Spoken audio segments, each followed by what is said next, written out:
Well, we continue now with point D, the problem of evil and suffering. Now remember, we're describing something that's taking place in a world that was created by a good God who considered it good and who is watching over it and directing it to his benevolent goals.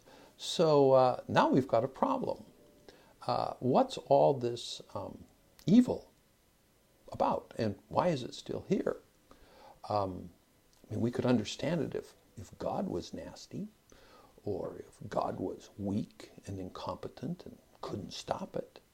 But it's not true about God. God should be able to stop it if he wanted to. He should want to, because we have been told that he is good and benevolent, holy. So what's the deal? And, evil's a problem. Everybody knows that. Every religion knows that there's something wrong. Something's wrong with humanity. Something's wrong with the world. But for Christians, the problem of evil, just think of the problem of evil. Yeah, it's a problem, but the problem of evil is it's an intellectual contradiction.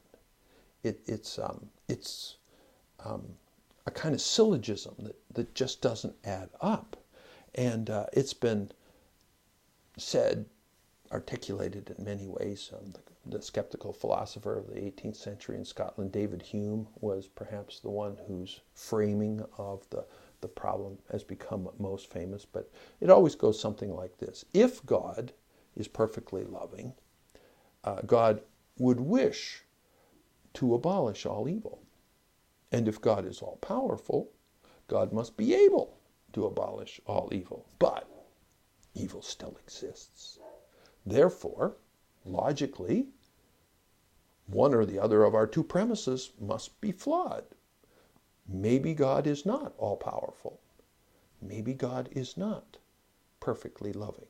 From our fallen human perspective, this critique of the truth claim about God that Christians make seems profoundly flawed. And some people think that the problem of evil that we've just described is the single greatest obstacle to Christian faith and hope in the God that we proclaim. Now, true, it's an intellectual thing that doesn't add up. But where the problem of evil really undermines faith is when we experience evil close up and it touches us in a deep way. And one of the things that affects us most deeply is when we witness what we feel is excessive suffering or horribly undeserved suffering. People come back from the front lines of a battle and sometimes they have more than PTSD. They have a crisis of faith. For the Jewish people of the 20th century, that God would not step in and stop the Holocaust shattered the faith for countless Jewish people whose identification as Jews is now just ethnic and sociological. It doesn't have a faith component for many because of the Holocaust. So this is the problem that we're considering here. And as we thought, considered a few weeks ago, everything that makes Christianity distinct comes back to what we believe about the Galilean carpenter, Jesus of Nazareth. Christ, to call him Christ is a faith claim that he is indeed the Messiah. To call him the Son of God is even more explicitly Christian.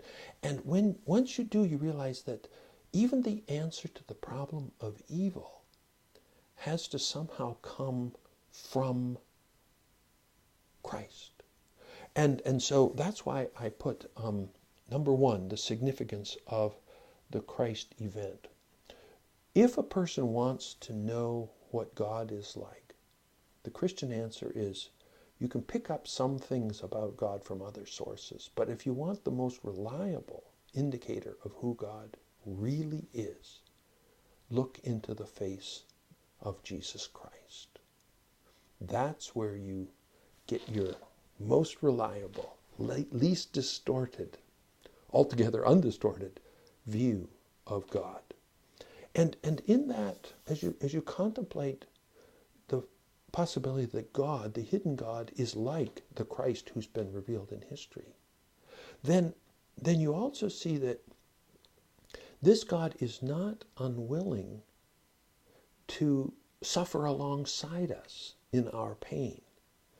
And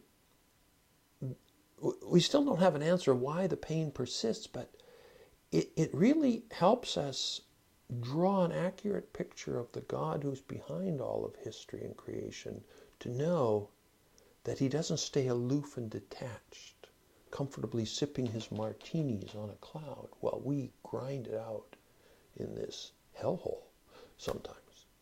So he gets involved with us. That's the heart of God, and that's very reassuring as we doubt and wonder about, is God really good?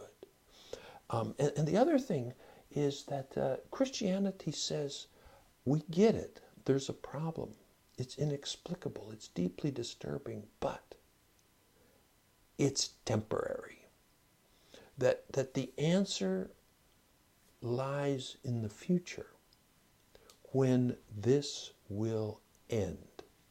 And so, of the great three Christian virtues, faith, hope, and love, hope is the one that anchors our view of God and our view of where history is going in the promised future.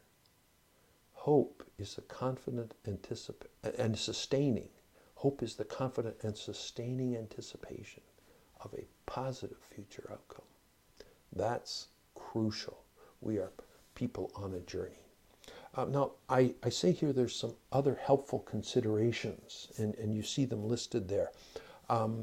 These are helpful, but they're not slam dunk answers, okay? We need to dial back the rhetoric as Christians as though we have solved the problem of evil. We have not.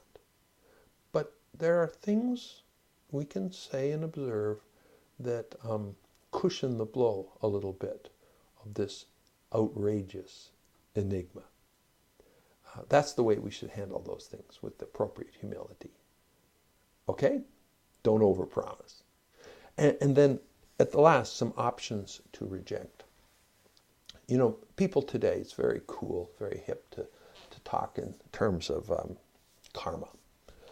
Karma is actually a very cruel ideology. It's not only false, but it's cruel. And it's cruel because it says, for everything you do, there will be an unavoidable consequence. And there's no grace in that. And that karma has led countless people to observe a suffering person and say, wonder what they did to deserve that. The Christian answer is, they probably didn't deserve it. You see the difference? And then there's also a very important thing to reject, and that is that when we see a person suffering, we must not leap to the assumption that God is punishing them. Do you remember what my friend with terminal cancer said? Jesus says, I never intended for all of this to happen. Now, there are times when we suffer through our stupidity and our hard-heartedness, and we bear the consequences of it. If you mismanage your funds, you'll go into debt. I mean, I get it. That's true. And we shouldn't minimize that and always play the helpless victim when some things are our own fault. But by and large, we should be very careful about connecting the dots between suffering and blame. Okay? That's probably enough to get us started on that. And I hope that you will explore in the future this important issue and its implications for how we diagnose human pain and suffering. All right?